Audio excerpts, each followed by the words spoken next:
Okay so चलो live market को थोड़ा सा लिस्ट कर देते हैं। यहाँ पर मैंने आपको फुल सप्लाई जोन दिखाया था and we have a same repetition of structure. मैंने आपको बोला था जब तक बुलिश एंगल्फिंग नहीं आएगी we have no move. And यहाँ पर देखो आपको क्या देखने को मिला है, bullish engulfing pattern. This is a bullish engulfing, this is a bullish engulfing at a retest area, again this is a bullish engulfing with a hanging man, powerful hanging man, market moving upside. समझ आया सभी को? Bank Nifty में भी यही हुआ था, yes और नो? हुआ था या नहीं हुआ था? हुआ था। कुछ गधों ने हैमर पे जो है दाव पड़ा था, फिर बाद में मेरे सामने आकर रो रहे थे, कोई बात नहीं। बट आई टोल्ड, शुरुआत से मैंने बोला था कि मार्केट में यही सेम स्ट्रक्चर बना था। सुबह भी बैंक निफ्टी में भी क्या हुआ था कि वो हैंगिंग बुलिश एंगल्फिंग के साथ कर्व में ऐसे घूम रही थी। यहां पर कर्व नहीं है फिलहाल के लिए, लेकिन यहां पर इस तरीके से पैटर्न यहां बना हुआ है। Got it? Got it? This is market change of character. अभी थोड़े बहुत नखरे कर रही है, कोई बात नहीं। सर पीनट में सप्लाई डिमांड में दिक्कत है। आप पीनट की वीडियो देखिए bro, thank you for super chat. देख सकते हो आप जाके पीनट की वीडियो, उसमें आपको समझ में आ जाएगा किस तरीके से पीनट काम करता है, या मुझे पीनट बताना पड़ेगा यहाँ पर।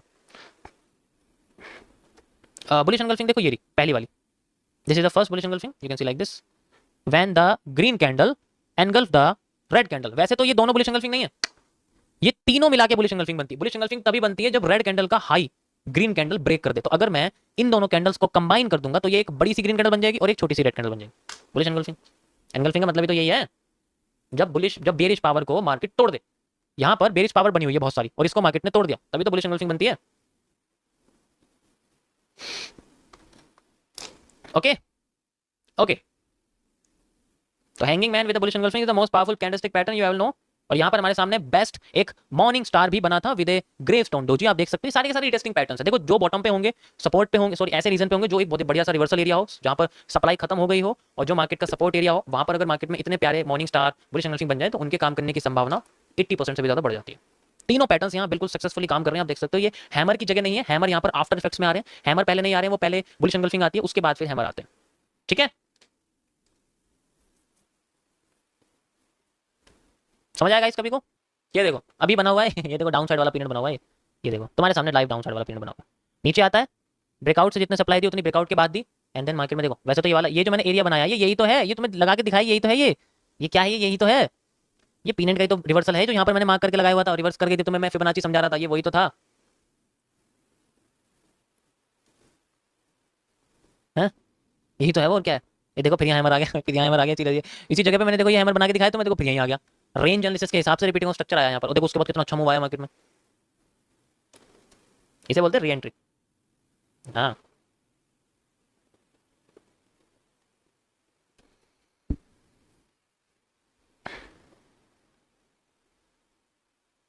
ये मैसी मैसी हो गया। ओके गाइस देखो चेंज ऑफ कैरेक्टर हुआ बट ब्रेक ऑफ स्ट्रक्चर नहीं हो पाया। मतलब मार्केट अपना हाई नहीं तोड़ा, अपना ब्रेकआउट तो करा यहाँ से ट्रेंड का, लेकिन हाई नहीं तोड़ा। उसको तोड़ने की वजह वो नीचे आ गई। ये जो एलिप्स का फेक मूव है, everything is observation. Yes, everything is observation. याददाश्त बढ़ाने के लिए वो काम करो जिससे याददाश्त बढ़े, याददाश्त कम ना हो वो काम बिल्कुल मत करो। ठीक है? अरे यार पानी लेके आ गया बढ़िया सा, कौन सा पानी लेके आया बताओ? पहले सुन लीजिए। BTC going down side, yes BTC going down side, but continuously उसके अंदर लिक्विडिटी स्वीप्स हो रही है क्योंकि मार्केट का एक इनर सपोर्ट एरिया है। सपोर्ट के अंदर का सपोर्ट, सपोर्ट के अंदर का सपोर्ट, उसको हम लोग बोलते हैं इनर सपोर्ट। एक ऐसा रीजन जो मार्केट में तीसरे डब्ल्यू पर बनता है। समझ आया? देखो मैं आपको दिखाता हूँ कैसे। जैसे मान के चलो मार्केट नीचे आती है, डब्ल्यू बनाती है, डब्ल्यू बनाती है, डब्ल्यू बनाती है। सो यहाँ पर हमारे सामने मेजर सपोर्ट होता है वो ये होता है, माइनर सपोर्ट होता है वो ये होता है, इनर सपोर्ट जो होता है वो ये होता है। ये देख रहे हो? ये अभी मार्केट कहाँ पर है? अभी मार्केट हमारे इनर सपोर्ट पर है। ये एक इनर सपोर्ट एरिया है। Why it is inner support area? Squeeze करके देख लो, समझ में आ जाएगा तुम्हें इनर सपोर्ट एरिया क्यों। ठीक है, ऐसे करके हैमर कंटिन्यूसली मार्केट में अपनी पावर्स को कम करते जा रहे हैं। पहले थोड़ा बहुत उठाया भी था, देखो ध्यान से देखो पावर कैसे कम होती जा रही है, ध्यान से देखो। हैमर के बाद इतना मूव था, this is the move after hammer. अरे रुको जरा और तुम्हें सिंपल तरीके से समझाता हूँ। इस हैमर के बाद का मूव ये निकला था लाइक दिस। ठीक है, ये वाला हैमर था, पहला मूव हैमर का इतना था। ठीक है, लाइक दिस, ऐसे करके आप देख सकते हो ये मूव था। दूसरे हैमर का मूव सिर्फ इतना था, लाइक दिस, आप देख सकते हो सिर्फ इतना। तीसरे हैमर का मूव सिर्फ इतना था। तो कंटिन्यूसली यहाँ क्या देखने को मिल रहा है कि हैमर अपना मूव छोटा छोटा और छोटा करता जा रहा है ना। पता ही क्या कर रहा है? ये बताने की कोशिश कर रहा है भाई मेरे पास तो पावर धीरे धीरे करके खत्म होती जा रही है। ठीक है, धीरे धीरे करके मेरी पावर खत्म होती जा रही है। एक्चुअली में ये वेट कर रहा है अपने उसी पैटर्न को वापस बुलाने का जिसने पहले के टाइम पे मार्केट में अपने आप को उठाने की कोशिश की, that is bullish engulfing. This is called truck. गुस्से में आ रहा है, कोई बात नहीं, गुस्से में आ रहा है, लुढ़केगा। यहां पर मार्केट में बुलिश एंगल्फिंग आई थी। If there is no bullish engulfing, there is only trapping. जब तक मार्केट में बुलिश एंगल्फिंग नहीं आती, we have a consequences. Got it? Got it? कुछ ज्यादा ही पावरफुल मूव है। ओके, ये सबको समझ में आया? तो अगर तुम्हें लगता है कि जो चीज कमजोर होने की कोशिश दिखा रही है वो एक्चुअल में वापस मार्केट में आने के बारे में सोच रही है, लेकिन वो डायरेक्ट कभी नहीं आती। वो क्या करती है, वो पहले ना एक काम करती है, वो टेस्टिंग करती है, वैसे करके टेस्टिंग करती है, वो दिखाती है। ठीक है, टेस्टिंग करने की कोशिश करती है। यस, अब ये एकदम उठ गई है। देखो इसमें और इसमें कोई फर्क नहीं है। मैं यहाँ पर अगर डिमांड यूज करूंगा तो सेम ये वाली यूज करूंगा, यहाँ से लेके यहाँ तक की ये डिमांड यूज करूंगा, यहाँ से लेके यहाँ तक करके। इसके हिसाब से मार्केट में जो रिवर्सल एरिया है वो यहाँ आना चाहिए, लाइक दिस। ये मार्केट का रिवर्सल एरिया। इससे ऊपर का रीजन मार्केट का वॉल्यूम बूस्ट। Not it? और ये एक हैमर आफ्टर इफेक्ट्स का भी कॉन्सेप्ट है गाइस, आप समझ सकते हो कैसे। ये हैमर था, ये हैमर फेल हुआ, और हैमर फेल होते ही मार्केट में हैमर बन गया। बना नहीं बना? हैमर अपने आप को फेल कर देता है, फिर अपने जैसे ही हैमर लेके आ जाता है। पावर दोनों की सेम रहती है, एक्सपेक्टेशन होती है मूव की, सेम मूव आता है, उसमें कोई दिक्कत नहीं है, ऐसा कुछ नहीं, मूव नहीं आता। समझ रहे हो? इसराइल अटैक, ईरान से अटैक होने से भाई मैं क्या करूँ? मेरे घर में अटैक होता है तो मेरी जो माँ है वही करती है मेरे पर अटैक, मेरे पर किसी और देश का अटैक नहीं होता, तो मेरे को डर लगता है जब वो अटैक करती है। मुझे और किसी से डर नहीं है अभी फिलहाल के लिए। तो मेरे को फालतू की चीज़ मत बताओ जिससे मुझे डर लगे। मैं यहाँ पर स्पिनिंग टॉप पे फोकस कर रहा हूँ। हैंगिंग मैन भाई सब लगे पड़े, ईरान अटैक, ईरान अटैक। क्या यार, मूड खराब कर दिया मेरा सारा। तुम्हारे चक्कर में पीना पड़ेगा थोड़ा। आधे घंटे से बोल रहा हूँ इस मूव का लॉजिक। बुलिश एंगल्फिंग आएगा, बुलिश एंगल्फिंग आएगी, बुलिश एंगल्फिंग बुलिश एंगल्फिंग आएगी। हमारी दुनिया तो बुलिश एंगल्फिंग पे घूमती है बस। बुलिश एंगल्फिंग चाहिए यार, कुछ नहीं चाहिए।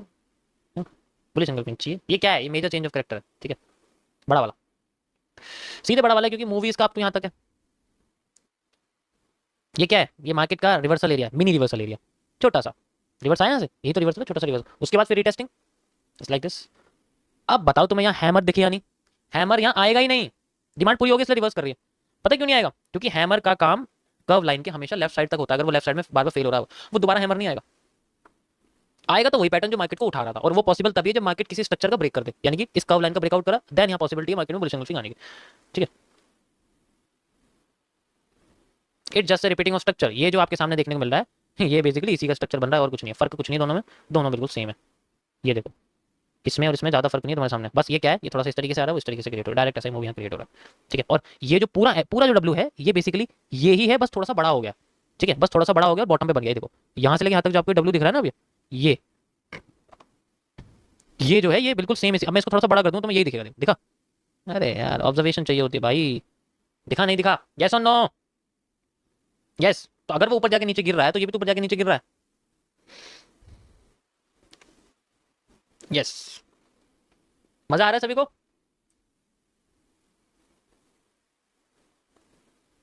यस यस, हैमरी वॉइस बुलिश एंगल्फिंग का मतलब हैमरी, लेकिन ये बहुत बड़ी हो गई ना, इस वजह से कुछ ज्यादा एरिया बड़ा हो गया इसका।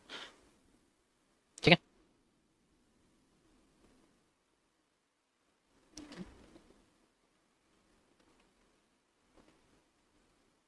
कितना नीचे आ सकती है बात करते हैं इस बारे में। पहली बात तो समझो ये एक बेंडिंग है, ध्यान से देखो छोटी वाली, ये बेंडिंग का वो पॉजिटिव एरिया था, एंड देन ऊपर। अब ये बेंडिंग पूरी हो चुकी है इसलिए रिवर्स कर रही है। कितना रिवर्स कर सकती है? इसमें से हम बेंडिंग को कॉपी पेस्ट करें, सो ये वाला एरिया अगर मैं बोलूँ आपसे अलग है तो इसका मतलब यहाँ से लेके यहाँ तक का जो मूव था मार्केट का वो हमें यहाँ देखने को मिल सकता है। Got it? Got it? यानी कि यहाँ से लेके यहाँ तक का जो मूव है, we have move like this. ठीक है, and we have like this. पहला एरिया ये 50% वाला एरिया ये। ठीक है, ये यहाँ पर 50% लगाते हैं हम लोग। कहाँ से लगाऊँ? ये रहा, ऐसे करके इसका 50% का एरिया। एक मिनट रुको, ये रंग बिरंगा कैसे हो गया? ये ब्लैक करो उसको, इसकी लाइन भी नहीं दिखानी। Levels, prices, text, background, trend line, okay, बस लाइक दिस। ठीक है, ये हो गया। ये 50% रीजन है इसका मार्केट का, आप देख सकते हो ये वाला, ये इसका एक 50% वाला रीजन है। दोनों रीजन हैं इसका। रिपीटिंग ऑफ स्ट्रक्चर्स आते हैं, यानी कि वही दोबारा लौट के यहाँ पर हमें देखने को मिलती है सेम, जैसे कि मैं सामने वो आई थी। We have a new retesting area. क्या कह रहे हो ब्रो? हेलो सर, कोई ऐसा काम जो बिना इन्वेस्टमेंट के कर सकते हैं तो बता दो प्लीज। हाँ, 5 साल बंदा अगर प्रैक्टिस करके आए और वो सामने लाइव स्ट्रीम पे समझाए, उसको उसकी चीज़ों की बुराई करना सबसे बेस्ट काम है जो तुम बिना इन्वेस्टमेंट के कर सकते हो। बहुत लोग करते हैं, उसमें इन्वेस्टमेंट नहीं लगती। यही है ना? अभी तुम इंस्टाग्राम के कमेंट दिखाऊँ, वो यही काम करते हैं लोग। इससे बढ़िया तरीका नहीं है। पहला टॉपिक आपका हो गया।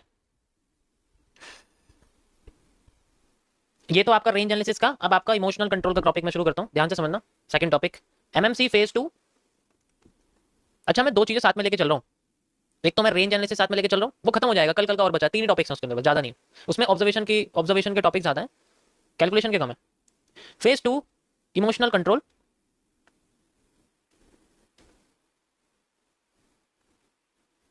देखो इसमें बातें थोड़ी ज्यादा है, रिलेशन थोड़ा कम है, ठीक है। कल मैंने आपको बताया था कि बिफोर ट्रेड हमें कैसे कंट्रोल करना है अपने आप को। आज मैं आपको बताऊंगा आफ्टर। पहले मैं आपको कुछ चीजें बताता हूं बहुत इंपॉर्टेंट, जो एक ट्रेड लेने के बाद। ये मैं आपको कॉन्सेप्ट बता रहा हूं अंडर द ट्रेडिंग सेक्शन। ये एनालिसिस के सेक्शन में नहीं आता, ये ट्रेडिंग के सेक्शन में आता है। क्योंकि एक बार जब आप बैंक के अंदर घुस गए, पहले समझिए है क्या। अब आफ्टर वाला कॉन्सेप्ट है कैसे। यहां पर एक लाइन आपको जिंदगी भर हमेशा याद रखनी है, अगर आप ट्रेडिंग के कॉन्सेप्ट में किसी भी दुनिया में अगर आप कोई ट्रेड चल रहे हैं तो वो किसी बैंक के अंदर बंदूक लेके घुसने के बराबर होती है। ये एक बैंक है तो यार, बैंक लग नहीं रहा है, इस तरीके से मान के चलो एक बैंक है आपके सामने, ठीक है। थोड़ा सा टेढ़ा बैंक है क्योंकि यहाँ भूकंप आ गया था, इस वजह से अर्थक्वेक आ गया था, इसलिए थोड़ा सा टेढ़ा हो गया, कोई बात नहीं। अब यहां पर आप एक बंदूक लेके घुस रहे हैं, ठीक है। ये बंदूक है, कट्टा, इसे लेके आप घुस रहे हैं। अब यहां पर बेसिकली ये आपकी वो ट्रेड है जो आप चल लेके जा रहे हो अपने साथ, जो कि बाय या सेल कुछ भी हो सकती है।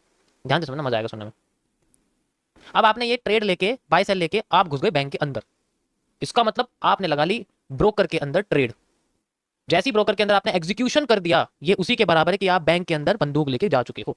अब वापसी नहीं है, वापसी तो है गेट से वापस आ जाओ। इसका मतलब ट्रेड लगाते वापस आ जाओ, यानी कि ट्रेड लगाते क्लोज कर दो, कुछ नहीं जाएगा तुम्हारा। अगर तुम एग्जैक्ट क्वेश्चन पे करते हो तो ब्रेक इवन पे निकल जाओगे। ब्रेक इवन का मतलब होता है कि जिस प्राइस पे तुमने लिए उसी प्राइस पे तुम लोग इसको क्लोज कर दो, ब्रेक इवन। अब यहां पर अंदर तो घुस गए बैंक के, ट्रेड भी लगा दी, मार्केट में पैसा ही पैसा। बैंक के अंदर गए, लॉकर के अंदर पैसा ही पैसा। भाई इतना सारा पैसा भरा हुआ है, लेके कैसे जाओगे? पैसा तो ट्रेड लगाने के बाद भी फेवर में चलेगी, पैसा ही पैसा, जितना होल्ड चाहूं मैं उतना कर सकता हूं। बैंक के अंदर भी चलेगी। दोनों के अंदर घुसने में एक चीज कॉमन है, दैट इज प्लानिंग। और अगर ये नहीं की तो एक चीज होती है बस, ये प्लानिंग साइकोलॉजी के बेसिस पे भी होनी चाहिए कि कब क्या करना है। ये प्लानिंग मनी मैनेजमेंट के कॉन्सेप्ट से भी होनी चाहिए कि कितने पे करना है, मेरी जेब कितनी, पहले ये भी देखना पड़ेगा। क्योंकि रियल लाइफ में अगर किसी दूसरे बैंक में, किसी दूसरे देश में, देश के बैंक में जा रहे हो तो वहां लॉस का मतलब है खोपड़ी में गोली, यहां लॉस का मतलब है अकाउंट जीरो। ट्रेडिंग में मतलब है अकाउंट जीरो, ठीक है। तो भाई तुम्हें करनी पड़ेगी प्लानिंग, बैंक के अंदर चोरी करने के लिए, मार्केट में एग्जीक्यूशन करने से। तो ये सब चीजें करने से पहले सोचना है, करने के बाद नहीं सोचना। तो इसलिए ये प्लानिंग आपको पहले एमएमसी के फेज 1 से मिलनी चाहिए। फेज 1 अच्छी तरीके से पढ़ो, जब पता लग जाएगा कि प्लानिंग क्या होती है, then you will execute trade on broker. या फिर इसके बारे में बात नहीं कर रहा, मैं चोर नहीं हूं जो मैं चोरी करना सिखाऊं, मैं तुम्हें अपनी मार्केट की चोरी करना बताऊं, किस तरीके से सब लोग चोरी करेंगे जाके जो मार्केट में घुस जाएंगे। तो आफ्टर कंट्रोल कैसे करना है, सबसे बड़ा कॉन्सेप्ट यहाँ। तो यहां तक समझ आया? पहले बताओ, समझ आया यहाँ तक? क्या क्या मैं बताने की कोशिश करूं, यहाँ तक समझ आया?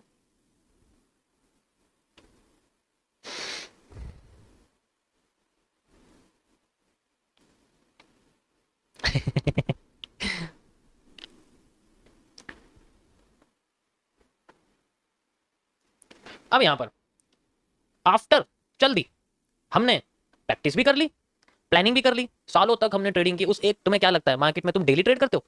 मैं ऐसे ऐसे लोगों को जानता हूं जिन्होंने लाइफ में सिर्फ 2 ट्रेड चली है। पहली ट्रेड में बनाया था $1 मिलियन, दूसरी ट्रेड में बनाया था $800 मिलियन, ठीक है। 2 ट्रेड लाइफ की बस। ऐसे भी लोग होते हैं जो लाइफ के सिर्फ कुछ ही 1 ही 2 ट्रेड चलते हैं, लेकिन उनके लिए सालों तक प्लानिंग करते हैं, बिल्कुल करते हैं। इसके बारे में तुम्हें बताऊंगा कि लॉन्ग टर्म प्लानिंग किस तरीके से होती है, लॉन्ग टर्म प्लानिंग किस तरीके से होती है, सारी चीजें। अब ये सारा कॉन्सेप्ट आपका मैं यहाँ बताने वाला हूँ कि सिर्फ डे ट्रेडिंग ही सबसे इंपॉर्टेंट नहीं होती, ठीक है। I am only doing it, मैं भी ये चीज करने की कोशिश कर रहा हूँ, मैं भी ये चीज करने की कोशिश कर रहा हूँ। जब ऐसा होता है तब मैं आपको बताऊंगा कि ऐसा मुझे कहाँ देखने मिला है, मैं ऐसा कौन सा एरिया यूज करूँ जिसमें मैं साल की या 2 साल की एक पोजीशन लेने की कोशिश करूँ, मैं भी इस चीज में लगाऊं। लेकिन अभी तक मुझे कोई ऐसी पोजीशन नहीं मिली, कोई ग्राफ ऐसा भी ऐसी स्ट्रक्चर नहीं बना रहा जिसमें मुझे बहुत बड़ा रेशियो देखने को मिले। मेरा टारगेट है मैं 1:50,000 का रिस्क रिवॉर्ड निकाल के दूं, तभी तो मजा आएगा। 1:50,000 का रिस्क रिवॉर्ड निकालना इतना आसान नहीं है, बहुत मुश्किल होता है।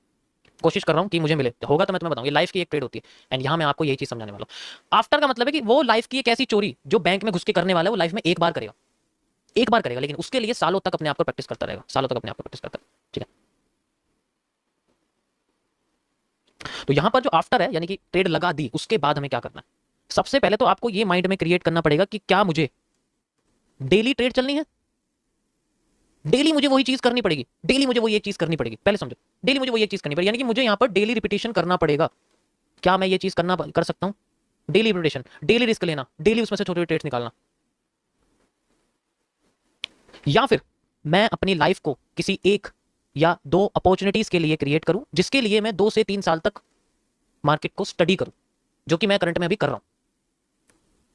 कोई ऐसी अपॉर्चुनिटी ढूंढूं जिसमें मुझे ऐसा रिस्क रिवॉर्ड देखने को मिले जो मेरे लिए एक वरदान से बढ़िया नहीं।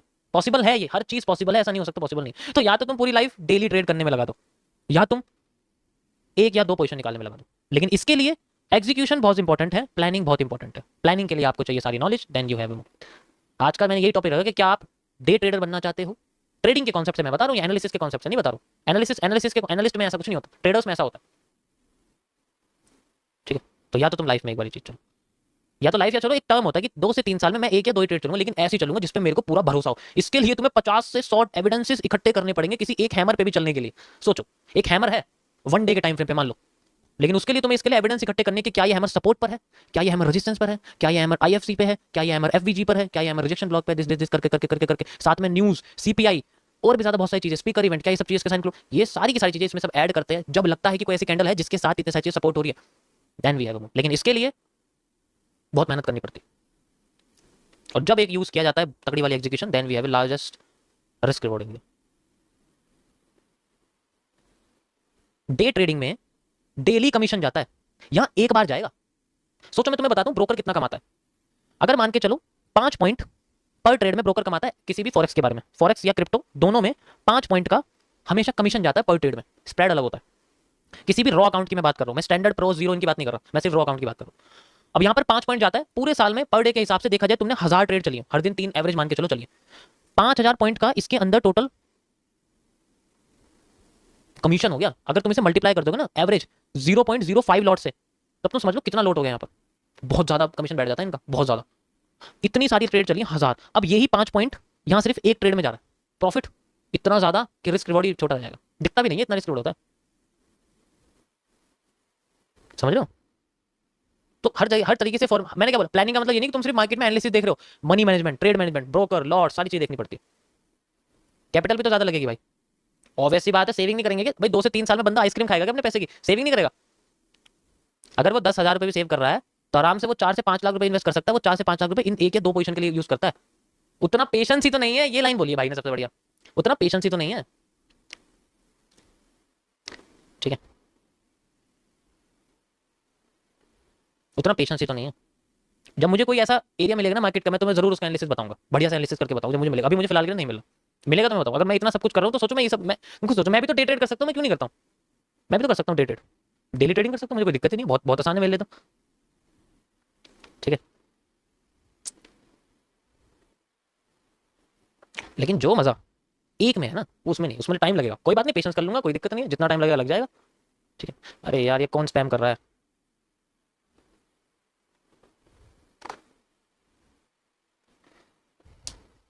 समझे? हाँ मतलब 50,000 कह सकते हो, 1:50, या फिर मतलब 50,000 या 5,000 भी बहुत है। 50,000 तो मैंने ज्यादा ही बोल दिया, 50,000 इतना पॉसिबल नहीं। 5,000 पॉसिबल है, 5,000 जरूर पॉसिबल है। ठीक है, समझ आया सभी को? समझ आया? तो ये आफ्टर का था।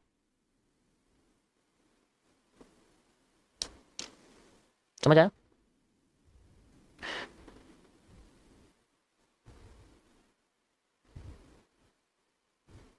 अगर तुम्हें लगता है ना कि तुम स्टॉक मार्केट से बिलियन डॉलर वेल्थ बना सकते हो, मैं बेशक नहीं हूं बिलियनर, ठीक है, लेकिन मुझे पता है 5 साल बाद देख लेंगे क्या होता है, अभी तो नहीं है फिलहाल के लिए। तो तुम्हें लगता है ना बिलियन डॉलर बना सकते हो, तो सबसे बड़ी गलत फहमी है। क्योंकि इंडिया में सबसे ज्यादा जो वो है ब्रोकर, उसके पास भी एसेट कितने ज्यादा, कितने एसेट होंगे? 2 से 5 बिलियन डॉलर के एसेट्स होंगे।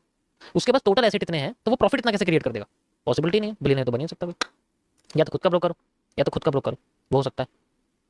ठीक है, या तो खुद का ब्रोकर हो सकता है, या खुद का ब्रोकर ना हो, नहीं हो सकता। ठीक है, देखो जैसे मैं तुम्हें एक आइडिया देता हूँ, 1:100 रिस्क रिवॉर्ड तो आराम से निकल जाते हैं। कैसे निकलते हैं? गोल्ड में चलते हैं, 30 मिनट्स का टाइम फ्रेम है ये इसका ब्रेकआउट एरिया है ये इसका सपोर्ट एरिया। कैसे सपोर्ट एरिया है? क्योंकि मार्केट में ये बार बार सपोर्ट बनाता है, इस जगह से लिक्विडिटी स्वीप हुई थी, ये मार्केट का सपोर्ट एरिया। भाई सपोर्ट एरिया पे मार्केट की टैपिंग हुई है, लाइक आप देख सकते हो, ये पूरा एरिया मैं ऐसे करके मार्क कर देता हूँ, जस्ट लाइक दिस। यहाँ पर ठीक है, रीजन क्या हाई का, ये रहा, यहाँ तक का हाई है, अभी मार्केट गई नहीं है वहाँ तक, ये मार्केट का वो ये वाला एरिया एसआर इंटरचेंज का resistance resistance resistance resistance and now resistance. अब इस एरिया पे 1 मिनट के टाइम फ्रेम पे आ जाते हैं। आगे 1 मिनट के टाइम फ्रेम पे हमें चाहिए रिपीटिंग स्ट्रक्चर, बुलिश एंगल्फिंग या फिर हैमर। यहाँ क्या बना हुआ है रिपीटेशन ऑफ स्ट्रक्चर पे, ये देखो बुलिश एंगल्फिंग बनी हुई है, यहाँ बनी हुई है, यहाँ देखो, यहाँ देख लो, ये सबसे बेस्ट है, ये बुलिश एंगल्फिंग है, यहाँ से लेके यहाँ तक जस्ट लाइक दिस बनी हुई है, परफेक्ट। हाई भाई दिखाई भी नहीं दे रहा, रिस्क लोड इतना छोटा है। मेरी पहले की स्ट्रीम जाके देखो, उसमें तुम्हें दिख जाएगा, मैंने यही सब करा हुआ है। पहले की स्ट्रीम में मैंने कर रखा है जून जुलाई के कॉन्सेप्ट। 1:35 का रिस्क रिवॉर्ड तो ऐसे निकल जाता है। जितना बड़ा टाइम फ्रेम होगा, जितना सपोर्ट रेजिस्टेंस का एरिया होगा मार्केट में, उतना छोटा स्टॉप लॉस लगेगा। लेकिन होल्डिंग इतनी बड़ी करनी बहुत इतना पॉसिबल नहीं है। पहले की लाइव स्ट्रीम देखो मेरी, उसमें मैंने कर रखा है, जून जुलाई में मैंने कर रखा है, पहले मैंने करा हुआ है। 10,000 पॉइंट का उसके अंदर गोल्ड के अंदर एक मूव था, वो निकाला हुआ है। जितना बड़ा टाइम फ्रेम होगा, जितना छोटा टाइम फ्रेम होगा एंट्री के लिए, उतना बड़ा मूव निकाल के। लेकिन ये बहुत मुश्किल है, इतना आसान नहीं है, ठीक है। ऐसे में समझने की पॉसिबल नहीं है, लेकिन होल्डिंग करना बहुत मुश्किल होता है। और फॉरेक्स की दुनिया में भाई रात को 12 बजे पोजीशन आ रही है, 12 बजे चलेंगे क्या हम लोग? नहीं चल सकते, इसलिए बहुत मुश्किल होता है। इसके लिए पेशेंस चाहिए, एरिया चाहिए। कभी भी मार्केट उस रीजन में आ जाए, जब हम रात को 3 बजे मार्केट उस रीजन में आ जाती है, कैसे कर लेगा कोई? तो इतना आसान नहीं होता। चार्ट पे तो बहुत आसान है, मैं लगा दिया ऐसे, लेकिन रियलिटी में इतना आसान नहीं। और जो चीज़ आसान होगी वो इतनी बड़ी थोड़ी मिलेगी फिर। आसान में तो वही है 1:2 1:3। फिर अगर लग भी गया रात को 3 बजे ट्रेड लगा भी दी, वहां तक कौन पेशेंस करेगा? हल्की सी रिट्रेसमेंट आती अंदर गुदगुदी हो जाएगी, अरे ट्रेलिंग स्टॉप यूज करो भाई। ऐसे कैसे टारगेट से थोड़ा सा नीचे आती, इतना नीचे आ गई, फिर ऊपर चली गई, यहाँ तक तो बंदे की जान निकल जाएगी। मैं नहीं कर सकता, मेरे में तो इतना दम नहीं, मैं नहीं करने वाला, यहाँ तो ऐसे लगता है। अभी देखो ये रिपीटिंग स्ट्रक्चर तुम्हारे सामने देखने को मिला, सेम जैसे मैंने आपको बताया था, ये वाला बना के दिखाया था ना। इसके बाद ये हिस्सा नीचे आई थी, देखो ये यहाँ से लेके स्टक, ये देखो यहाँ से सेम बिल्कुल कोई फर्क नहीं है दोनों में। जस्ट लाइक ये एरिया था, देखो यहाँ पर ना तो यहाँ पर कुछ आया, ठीक है, ना यहाँ पर कुछ आया, सीधे मार्केट में रिवर्सल में बेस एंगल्फिंग आ गई यहाँ पर। यानी कि बुलिश पैटर्न नहीं आया, इस रीजन में रिवर्सल पैटर्न आ गया यहाँ पर, बेस एंगल्फिंग वाला। सेम देखो यहाँ पर आया हुआ है, जैसे यहाँ आया हुआ है ऐसे यहाँ रिपीटिंग स्ट्रक्चर्स, फिर से यहाँ पर, फिर से यहाँ पर, सेम। इसलिए तो मैं तुम्हें ये जो था, मैं तुम्हें यही तो बना के दिखाता, यहाँ से लेके यहाँ तक ये जो था, यही तो बना के दिखाता मैं तुम्हें, बड़ा करके जो बनाया था, ऐसे करके जो बड़ा करके दिखाया था तुम्हें, यही तो था। और क्या था ये? सेम यही तो बन रहा था, इसके बाद का जो मूव था। ओके, आप भी अपना फियर को ओवरकम नहीं कर पाते हो मे बी? नहीं, ऐसा कुछ नहीं है, ऐसा कुछ नहीं है। मैं नहीं डरता किसी ट्रेड से। मुझे डर नहीं लगता, मुझे कोई डर नहीं लगता। सर मुझे कुछ समझ नहीं आ रहा है अभी, मुझे बेसिक से सीखने के लिए कब की वीडियो देखूं? शुरुआत की देख लो, अगस्त की। सर ये जो ब्रेकआउट ब्लॉग और मिटिगेटेड ब्लॉग में क्या डिफरेंस है, हाउ दे वर्क? इसके लिए मुझे तुम्हें इंड्यूसमेंट सिखानी पड़ेगी। गला सबका सूखता है। ये वाला हिस्सा ज़्यादा ही आ गया मुझे लग रहा है। हाँ ज़्यादा ही आ गया, ये तो ज़्यादा आ गया बहुत। इसका मतलब ये नहीं है, इसका मतलब ये है।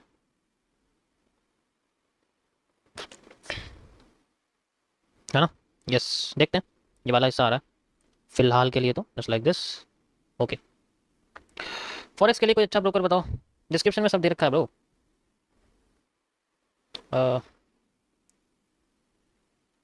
भाई आप पर अभी वैसे भी अब वॉल्यूम इसका कम हो जाएगा धीरे धीरे करके, है ना?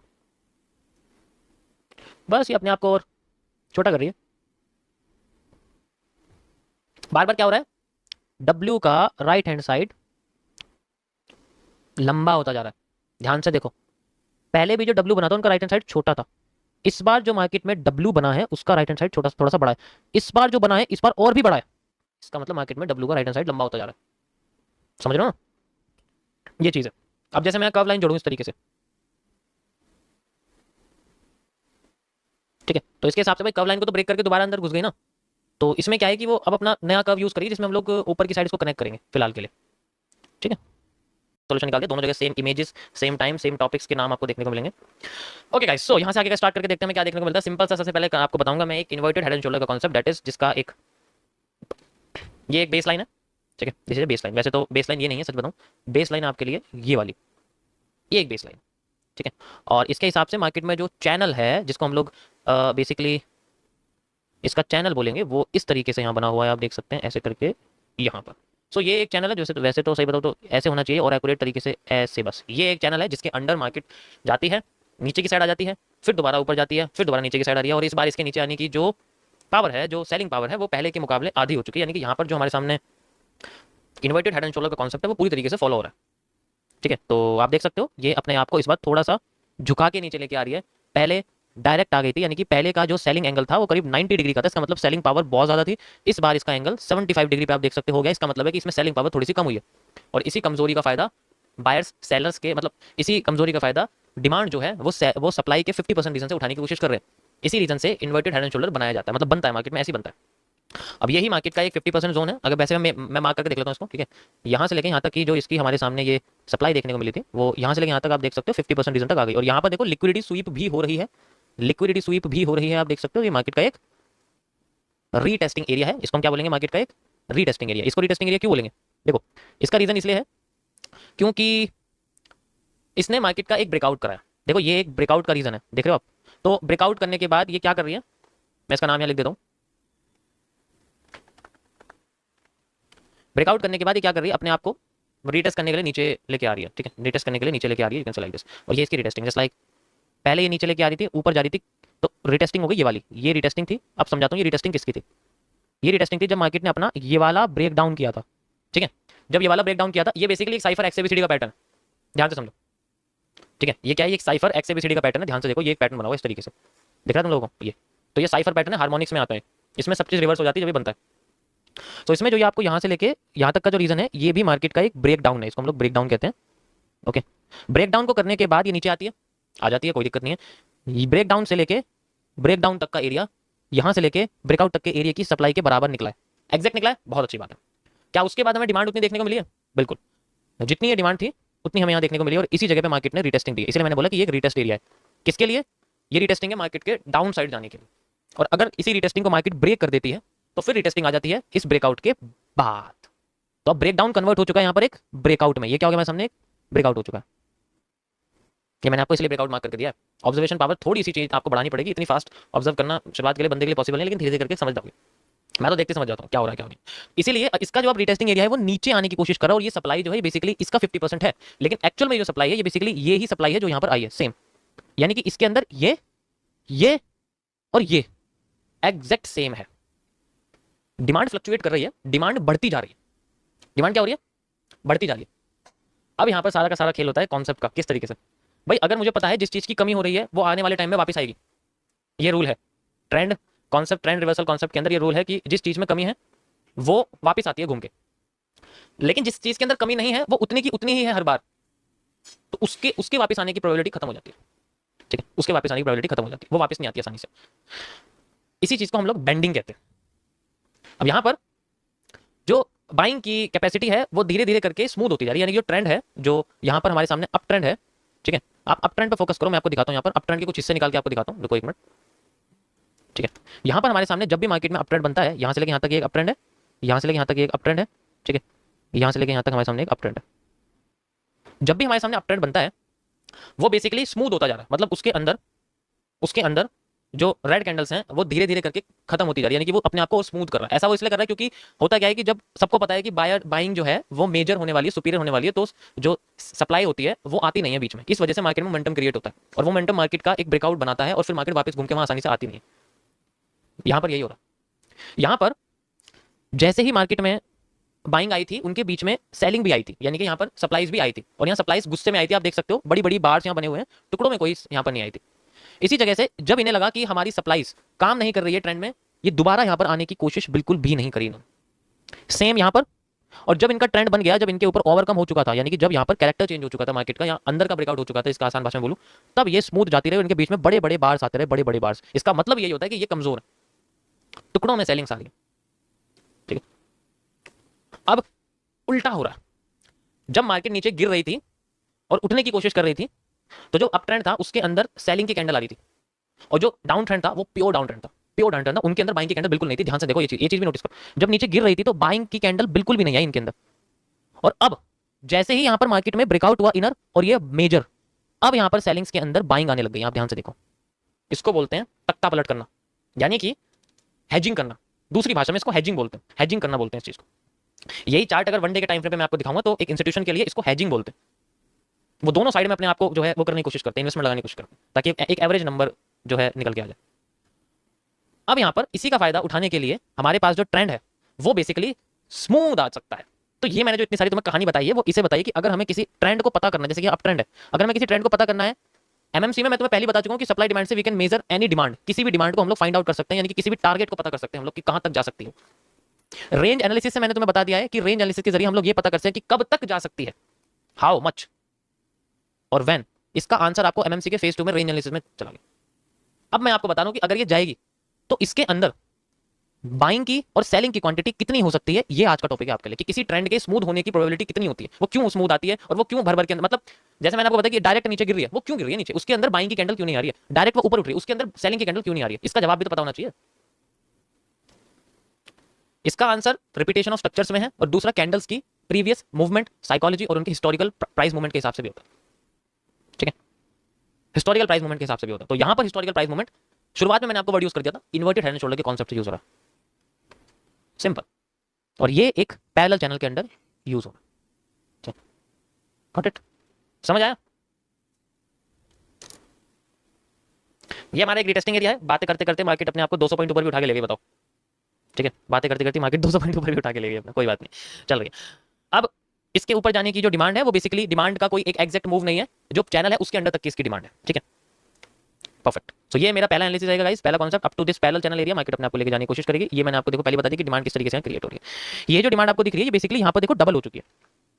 देखिए आप लोग, डबल होते ही मार्केट में यहाँ से रिवर्सल आना शुरू हो गया था, ऊपर से फिर नीचे गिर गई थी। ठीक है, डिमांड डबल होगी। तो मैंने आपको ऑलरेडी बता चुका हूँ कि बेसिकली होता क्या है, जो आपका इन्वर्टेड हेड एंड शोल्डर के कॉन्सेप्ट होते हैं उसके अंदर पहले सप्लाई आती है, फिर डिमांड आती है, फिर सप्लाई दोगुना हो जाती है, फिर डिमांड दोगुना हो जाती है, फिर सप्लाई आधी हो जाती है, फिर डिमांड आधी हो जाती है। इस तरीके से करते करते वो अपने आप को एक इन्वर्टेड हेड एंड शोल्डर के कॉन्सेप्ट में लेके चला जाता है। ठीक है, पहली कंडीशन मेरी ये रहेगी guys, up to this parallel channel move, perfect. फिर यहाँ के अंदर मार्केट अपने आपको कंसोलिडेट करे, कुछ भी करे, उसका अलग कॉन्सेप्ट है, हमारा मूव यहाँ तक। ये पहली कंडीशन रहेगी गाइस मेरी according to this area, perfect. दोनों जगह मैंने आपको दिखा दिया है, आप देख सकते हैं। कंडीशन 1 समझ आया सभी को गाइस? मजा आया? ओके, चलो अब इसको मैं आपको दूसरे नजरिए से बताता हूं। ये नजरिया था कैंडल्स की साइकोलॉजी के बेसिस पे। अब मैं आपको बताता हूं यहां पर वेजेस के फॉर्मेशन से, कैसे वेजेस के फॉर्मेशन। इसके लिए मुझे टाइम फ्रेम को थोड़ा सा बढ़ाना पड़ेगा, मैं 2 आवर का करना चाहता हूं यहां पर। ठीक है, ओके। सो देखो, छोटा सा एरिया है और वो छोटा सा एरिया में बता देगा कि मार्केट में अगला मूव किस तरीके से मार्केट क्रिएट कर सकती है। ये वाला हिस्सा और ये वाला हिस्सा मार्केट में कॉपी पेस्टेड है, बस थोड़ा सा यहां पर चेंज है। कैसे, मैं बताता हूं। अगर मैं आपसे बोलूं कि ये वाला हिस्सा और साथ में ये वाला हिस्सा मार्केट का लगभग सेम है, ठीक है, ये लगभग सेम हिस्सा है, अरे यार, ठीक है, ये लगभग सेम हिस्सा है ये। अब इसके अंदर एक माइनर सा चेंज है। कैसे वाला? देखो, ये जो स्ट्रक्चर है पहले समझो, ये पहले वाला है, दूसरे वाला है। ठीक है, ये हमारे सामने ये वाला जो है ये पहले वाला है। ठीक है, ये नंबर 1 है जो सबसे पहले नीचे बना हुआ है, बीनीथ में नीचे की साइड बना हुआ है। ध्यान से सुनो पहले, कोई कुछ मत बोलो। ये दूसरा वाला जो अभी लाइव में बन रहा है, ठीक है, ये लाइव में जो बन रहा है वही है। मैं दूसरे नजरिए से आपको इसको बता रहा हूं क्या इसके अंदर हमें देखने को मिल सकता है। यहां पर दोनों जगह पर मार्केट में एम बन रहे हैं, हमने मान लिया मार्केट में एम बन रहे हैं। कैसे एम बन रहे हैं पहले समझो, एम कैसा वाला बन रहा है, बहुत कंफ्यूजिंग है, समझ में नहीं आएगा। देखो ध्यान से, ये एक नेक है, ये एक नेक है, यहां से लेके यहां तक, यहां से लेके यहां तक, यहां से लेके यहां तक, यहां से लेके यहां तक। समझो पहले ध्यान से इसको, ठीक है, ओके। अब इस एम के पहले वाले पोर्शन में हुआ क्या था, ध्यान से समझो। इसके नेक के पहले वाले पोर्शन में मार्केट ज्यादा नीचे नहीं आ पाई थी, इस बार ज्यादा नीचे आई है। इसका मतलब सेलिंग की पावर यहां पर नीचे की साइड इसको धक्का लेके गई, यानी कि यहां पर सेलिंग की पावर ज्यादा, यानी कि बेरिश पावर यहां पर ज्यादा, यहां पर बेरिश पावर कम थी। उसके बाद जो मार्केट ने एक डाइवर्जन क्रिएट करा था, ठीक है, यहां पर भी डाइवर्जन क्रिएट करा था, गॉट इट कर दिया था। इस बार के डाइवर्जन में और पहले बार के डाइवर्जन में बहुत फर्क है। पहले बार का डाइवर्जन 3 से 4 कैंडल्स के अंदर आ गया था, यानी कि इसके अंदर जो बुलिश पावर थी वो ज्यादा थी, इसलिए जल्दी मार्केट मुड़ गई। यहां पर मार्केट में डाइवर्जन जो आया है वो बेसिकली 3-4 कैंडल में नहीं आया, वो 6 से 7 कैंडल्स में आया, यानी कि यहां पर जो बुलिश पावर है वो कम हो गई थी। और इसी बुलिश पावर की वजह से मार्केट में हमें जो ट्रेंड है वो थोड़ा सा डाउन साइड में ज्यादा देखने को मिला। यहां पर पावरफुल था तो सीधे उठती चली गई मार्केट। यहां तक समझ आ गया? उसके बाद क्या हुआ, उसके बाद पहले वाले में इतना पावरफुल मूव आया कि उसने अपने हाई को क्रॉस कर दिया था। इसका मतलब मार्केट में स्ट्रक्चर को ब्रेक कर दिया था, एसएमसी की भाषा में ब्रेक ऑफ स्ट्रक्चर हो गया था। अब जब ब्रेक ऑफ स्ट्रक्चर हो गया मार्केट में तो फिर ये नीचे नहीं आई, ये ऊपर चली जाती गई जाती गई जाती गई जाती। ये आखिरी बाइंग प्रेशर होता है मार्केट का। अगर इसमें ही मार्केट अपना स्ट्रक्चर तोड़ दे, अपना ब्रेकआउट कर दे हाई में, तो वो ऊपर चली जाती रहती। लेकिन अगर ऐसा ना करे तो फिर वो करती है रिवर्सल, क्योंकि यहां पर ये अपने हाई को भी ब्रेक नहीं कर पाई और छोटे से एरिया से अपने आप को रिवर्स कर, और यही रिवर्सल जो है जो हमें लाइव में देखने को मिल रहा है। ठीक है, अब इसका आगे का मूव कैसे पता चलेगा, यही पता चलता है। जनरली इसमें जो डिमांड है वो बेसिकली वही सेम है जो यहाँ पर आई है, दोनों में डिमांड सेम बिल्कुल, बस फर्क ये है कि ये इतनी डिमांड नहीं है जो मार्केट का हाई ब्रेक कर पाए। यहाँ पर जो ये गैप छोड़ा है, ठीक है, ये एक ब्लॉक क्रिएट कर देती है यहाँ पर। अगर ये इस ब्लॉक में वापस जाती है और रिजेक्शन करती है तो एक टर्टल सूप देखने को मिल सकता है। आईसीटी का जो टर्टल सूप वाला कॉन्सेप्ट है वो हमें देखने को मिल सकता है, क्योंकि अगर यहाँ पर बड़ी सी कैंडल बनती है और रिजेक्ट हो जाती है ऊपर से, तो टर्टल सूप ऐसी कंडीशन में देखने को मिल सकता है। सारी कैंडल कंबाइन कर देंगे तब भी दिखेगा, वरना आप कह सकते हैं अगर रिजेक्शन देखने को मिली इस ब्लॉक में, then will market move like this, अपने आप को वो नीचे लाना शुरू कर देगी। समझ आया? समझ आया यहाँ तक सबको? और ये इन्वर्टेड हेड एंड शोल्डर का एक रिजेक्शन एरिया भी क्रिएट कर सकती है। ठीक है, अब हम चलते हैं चार्ट पर, एंड ये हमारे सामने जो अभी लाइव में बन रहा है, और ये ही रिजेक्शंस हैं जो मार्केट में आई हैं, लेकिन अभी एक सेकंड रिजेक्शन और चाहिए हमें। ठीक है, सेकंड रिजेक्शन और चाहिए, इसके हिसाब से मार्केट में वही हम लोग पैरेलल चैनल ड्रॉ कर सकते हैं जिससे हमें पता लगे कि मार्केट में रिजेक्शंस आ सकती है। जब पहला कॉन्सेप्ट फॉलो होगा, यानी कि जो पहले मैंने आपको एनालिसिस बताई रिवर्सल एरिया वाली, उसके बाद इसके होने की प्रोबेबिलिटी है, उसको पहले नहीं समझना, पहले पहला वाला। इसलिए मैंने तुम्हें कंडीशन में हमेशा मैं ऐसे समझाता हूं, जो सबसे पहले होने की प्रोबेबिलिटी जिसकी सबसे ज्यादा हो, उसके बाद अगर होता है reversal, then we have a turtle soup, या फिर हमें rejection area and rejection block, क्योंकि ये एक मार्केट का बहुत अच्छा रिजेक्शन एरिया है। ऊपर से अभी तक की इतनी बड़ी ऊपर से बेरिश प्रेशर किसी भी कैंडल में नहीं आई है, नीचे से लेकर ऊपर तक किसी भी कैंडल के अंदर इतनी बड़ी बेरिश पावर नहीं है जितना इसके पास है। तो इसके हिसाब से मार्केट में मैं एक छोटा सा स्ट्रक्चर क्रिएट करता हूं, like this, like this. So this is the second condition of gold. देखो जो भी मैं एनालिसिस बताता हूँ वो ज़्यादातर ठीक हो जाते हैं, नहीं होते तो उनको वो तोड़ मरोड़ के हम लोग ठीक कर ही देते हैं वरना तो ऐसा ही होता है। ठीक है, समझ आया सभी को?